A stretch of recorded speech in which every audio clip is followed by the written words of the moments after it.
সবাইকে শুভেচ্ছা জানিয়ে শুরু করছি আমার আজকের ক্লাস। তো আজকে আমরা পার্ট 28-এ আমাদের আজকের আলোচনা হচ্ছে দ্য সিকোয়েন্স অফ টেন্সের 13 নম্বর নিয়ম। অর্থাৎ আজকে আমাদের দ্য সিকোয়েন্স অফ টেন্সের নিয়মগুলো শেষ হয়ে যাবে। অর্থাৎ এই 13 নম্বর নিয়মটাই হচ্ছে শেষ নিয়ম দ্য সিকোয়েন্স অফ টেন্সের। তো দেখি 13 নম্বর নিয়মে কি বলা আছে। কোনো কিছু করার সময় হয়েছে অর্থে ইট ইজ টাইম ব্যবহৃত হয়। অর্থাৎ যদি কোনো কিছু করার সময় হয়েছে এরকম অর্থ প্রকাশ করে কোনো কথা বোঝায়, তাহলে আমরা ইট ইজ টাইমকে ব্যবহার করব। আবার যা পূর্বে করার দরকার ছিল, যা করতে দেরি হয়ে গেছে, অর্থাৎ যা করার এখনই উপযুক্ত সময় অর্থে ইট ইজ হাই টাইম ব্যবহৃত হয়। অর্থাৎ উপযুক্ত সময় যদি পার হয়ে গেছে বা হয়ে গেছে বা উপযুক্ত সময় বোঝায়, সেই অর্থে আমরা ইট ইজ হাই টাইম ব্যবহার করব। ওকে, তবে এখানে স্ট্রাকচারটি হচ্ছে যে ইট ইজ টাইম বা ইট ইজ হাই টাইম। এটা মূলত আমরা প্রেজেন্ট ফর্ম, এটাকে যদি আমরা প্রিন্সিপাল ক্লজ বলি তাহলে এটা হচ্ছে প্রেজেন্ট ফর্মে থাকবে। তো এটা যদি থাকে এর পরে সাবজেক্ট থাকলে ভার্বটি পাস্ট ফর্ম হয়, অর্থাৎ পরেরটি পাস্ট ইনডিফিনিট টেন্স হবে, যেটা আমরা সহজভাবে বলতে পারি। আর আবার সাবজেক্ট না থাকলে, যদি সাবজেক্ট আমরা না পাই, অর্থাৎ ইট ইজ টাইম বা ইট ইজ হাই টাইমের পরে যদি সাবজেক্ট না পাই, তাহলে আমরা টু প্লাস ভার্বের বেস ফর্ম করব, অর্থাৎ সেটাকে ইনফিনিটিভ করব। ওকে, ইনফিনিটিভ করব বা ইনফিনিটিভ হয়, যেটা হচ্ছে টু প্লাস ভার্বের বেস ফর্ম, অর্থাৎ V1।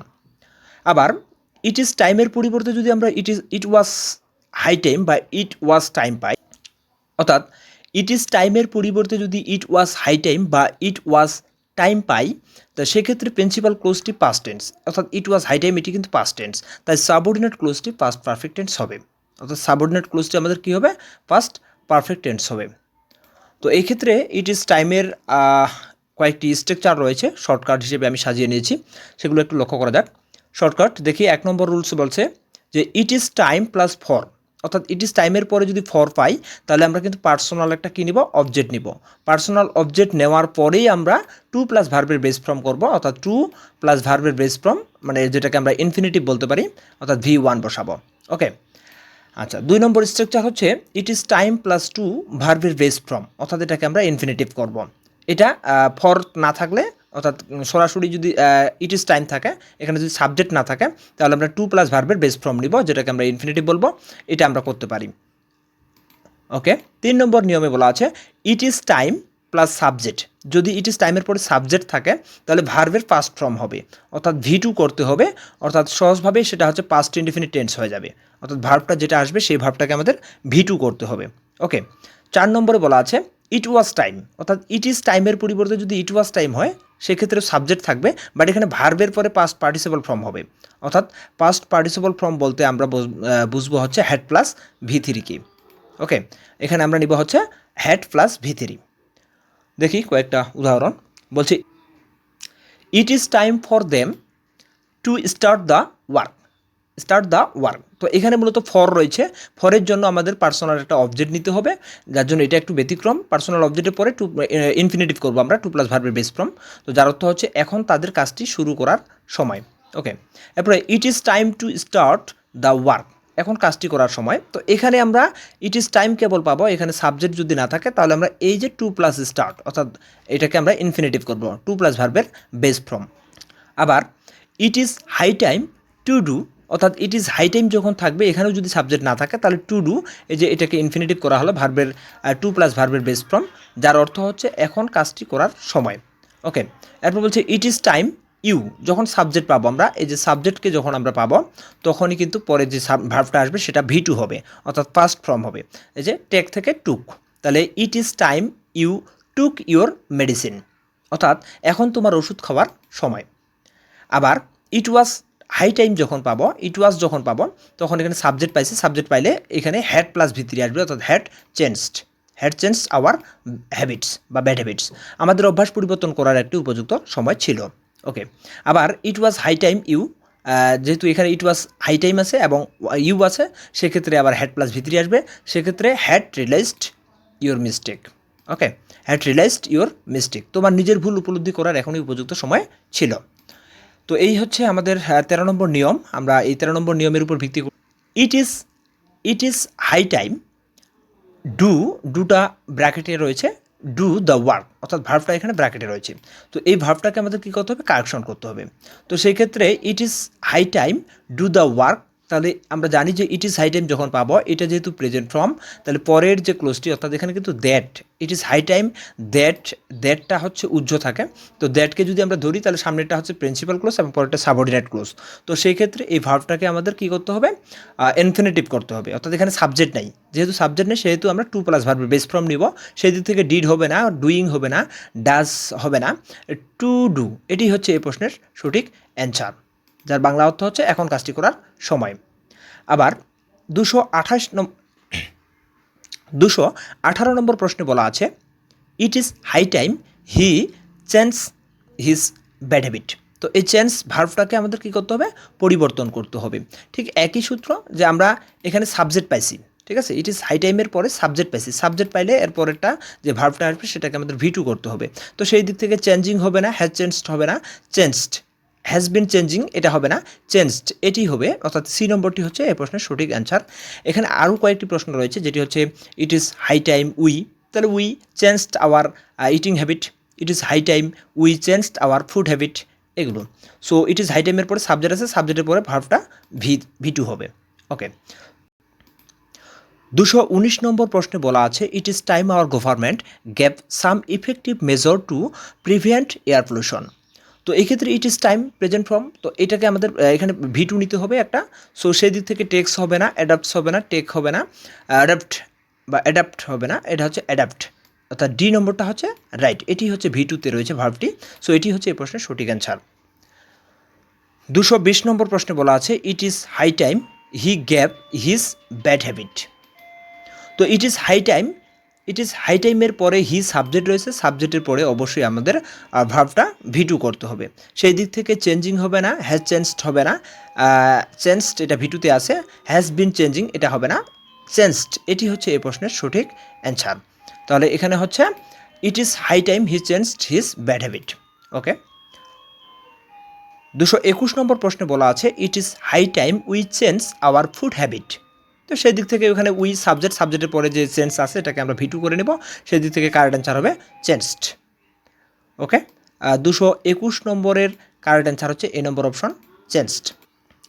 222 নম্বর প্রশ্নে বলা আছে which one is the correct sentence, নিচের কোনটি কারেক্ট। তো দেখি it is high time you changed your eating habit, এটা রাইট আছে, অর্থাৎ এটা স্ট্রাকচার অনুযায়ী ঠিক আছে। তারপর বাকিগুলো দেখি আমরা কেন হলো না। It is high time you change your eating habit, it is high time your change, এটা এটা ভি টুতে নেই ভার্বটা, সো এটা হচ্ছে না। এরপরে বলছে it is high time you have to, আসলে হবে না। It is high time you ought to change your eating habit, এখানে অট টু হবে না। ওকে, তাহলে এ নম্বরটি হচ্ছে এই প্রশ্নের সঠিক অ্যান্সার। 223 নম্বর প্রশ্নে বলা আছে it has been a more than high time we, অর্থাৎ এটাকে আমরা বলবো হচ্ছে প্রেজেন্ট ফর্ম। সো পরেরটা অবশ্যই ভি টু আসবে। তো সেই দিক থেকে উই গ্যাভ ফ্যামিলি ইমপ্রুভমেন্ট, অর্থাৎ এখানে উইয়ের পরে যেটা আসবে সেটা হচ্ছে মিনিংফুল ডিটারমাইন্ড, এটি হচ্ছে মিনিংফুলি ডিটারমাইন্ড, এটি হচ্ছে এই প্রশ্নের সঠিক অ্যান্সার, মিনিংফুলি ডিটারমাইন্ড এটি হচ্ছে সঠিক অ্যান্সার। ওকে, আমরা পরের প্রশ্নে যাব, অর্থাৎ 224 নম্বর প্রশ্নে যাব। আমি পরের পেজে নিয়ে গেলাম প্রশ্নটাকে একটু। তো বলা আছে 224 নম্বরে it is high time she. তো ইট ইজ হাই টাইমের পরে সাবজেক্ট আছে, সাবজেক্টের পরে যে ভার্বটা আসবে সেটা ভি টু হবে। সেই দিক থেকে উড জয়েন হবে না, হ্যাড জয়েন্টটা হচ্ছে ভি টুতে আছে। সো জয়েন্ট হচ্ছে এই প্রশ্নের সঠিক অ্যান্সার। ওকে, তারপরে বলছে it is high time we gave the matter. It is high টাইমের পরে সাবজেক্টের পরে যে ভার্ব আসবে সেটা হচ্ছে ভি টু হবে। তো সেই দিক থেকে উড ডিসকাস হবে না, উইল ডিসকাস হবে না, ডিসকাসড এটা হবে, ডিসকাস দ্য ম্যাটার। তো এটি হচ্ছে এই প্রশ্নের সঠিক অ্যান্সার। ওকে, এরপরে 226 নম্বর প্রশ্নে বলছে ওকে 226 নম্বর প্রশ্নে বলা আছে it is high time we all gave student to study science. তো উই সাবজেক্টের পরে আমরা ভার্ব ভি টু চলে আসবে, তাহলে ইনকারেজড এটি হচ্ছে এই প্রশ্নের সঠিক অ্যান্সার। এরপরে 227 নম্বর প্রশ্নে বলা আছে it is high time we gave our attitude. We সাবজেক্টের পরে ভার্বটা ভি টু, অর্থাৎ পাস্ট ফর্ম হবে। তো সেই দিক থেকে চেঞ্জড আওয়ার অ্যাটিটিউড, এটি হচ্ছে এই প্রশ্নের সঠিক অ্যান্সার। এরপরে 228 নম্বর প্রশ্ন বলছে it is high time you gave up smoking. তো ইউ এর পরে যে ভার্বটা আসবে সেটা ভি টু। তো গিভ হবে না, গ্যাপ এটি হচ্ছে এই প্রশ্নের সঠিক অ্যান্সার। হ্যাভ গিভেন হবে না, উইল গিভ হবে না। So B number option right, gave up smoking. Okay, এরপরে 229 নম্বর প্রশ্নে বলা আছে it is high time you give up smoking.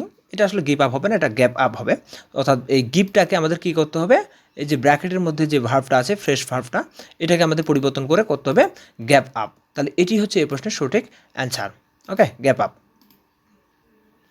230 number প্রশ্নে বলছে it is high time we gave the place. So এখানে সাবজেক্ট হচ্ছে উই এর পরে আমাদের ভার্বটা V2 আসবে, তো গিভ আপ হবে না, গ্যাপ আপ। এটা হচ্ছে গ্যাপ আপ।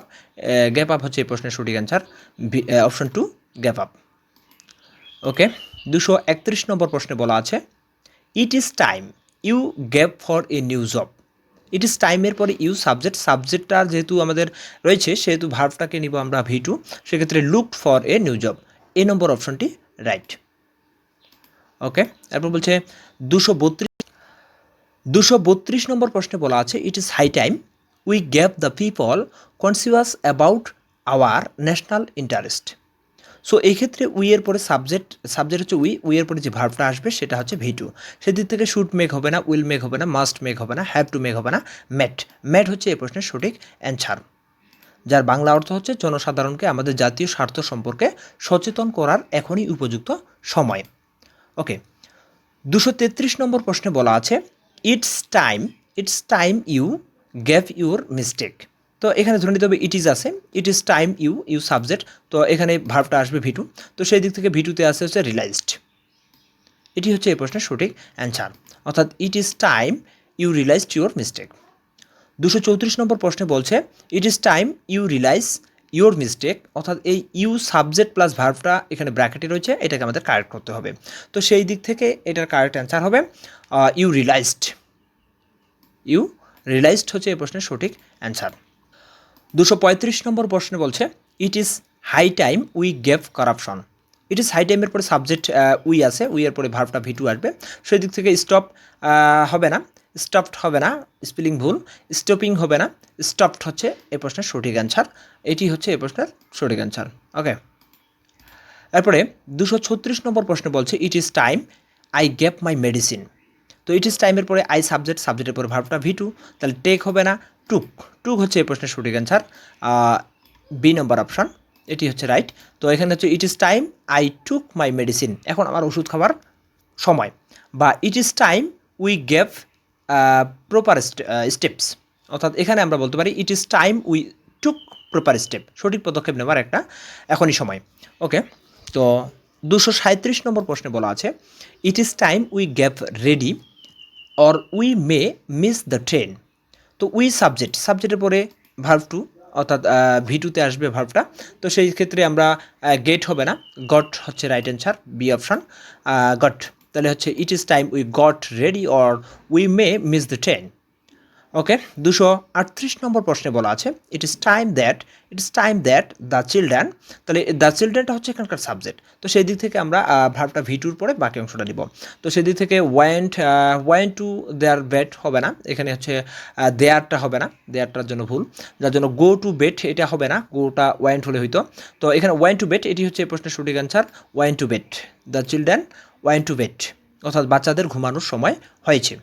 ওকে, তারপরে 239 নম্বর প্রশ্নে বলছে it is time we go to the field, অর্থাৎ গোটা এখানে ব্র্যাকেটে রয়েছে, এটাকে আমাদের রাইট করতে হবে, সেই দিক থেকে আমরা উই সাবজেক্টের পরে ভার্বটা গোটা ওয়েন্ট করতে হবে, সেই দিক থেকে এ নম্বর অপশনটা হচ্ছে রাইট, অর্থাৎ এখন আমাদের মাঠে যাবার উপযুক্ত সময়। ইট ওয়াজ হাই টাইম, আমরা এর পূর্বে যেগুলো অপশন পেয়েছি অর্থাৎ যতগুলো MCQ পেয়েছি সবগুলোতে ইট ইজ টাইম ছিল, বাট এখানে একটু ব্যতিক্রম যে ইট ওয়াজ, যখনই ইট ওয়াজ হয়ে গেল তখনই কিন্তু এটা পাস্ট ফর্মে চলে গেল, অর্থাৎ এই ক্লোজটি এই উইয়ের আগ পর্যন্ত, অর্থাৎ উইয়ের পূর্ব পর্যন্ত এটি হচ্ছে পাস্ট ইনডেফিনিট টেন্স। তো যখন এটা পাস্ট ইনডেফিনিট টেন্স সেহেতু আমরা সাবজেক্টের পরে আমরা নিয়মে পাইছি যে সাবজেক্টের পরেটা পাস্ট পারফেক্ট টেন্স করতে হবে, অর্থাৎ হ্যাড প্লাস V3 করতে হবে। সো এখানে হ্যাড প্লাস V3 নিয়ে আসবো আমরা, চেঞ্জ হবে না, হ্যাড চেঞ্জড, এটি হচ্ছে এই প্রশ্নের সঠিক অ্যান্সার, হ্যাড চেঞ্জড। অর্থাৎ আমরা কেন হ্যাড চেঞ্জ করলাম, কারণ হচ্ছে যে উইয়ের পূর্বে ইট ওয়াজ হাই টাইম, এটা হচ্ছে ফার্স্ট ইনডেফিনিট টেন্স, সো পরেরটা first perfect tense, had changed our habit, অর্থাৎ আমাদের অভ্যাস পরিবর্তন করার একটি উপযুক্ত সময় ছিল।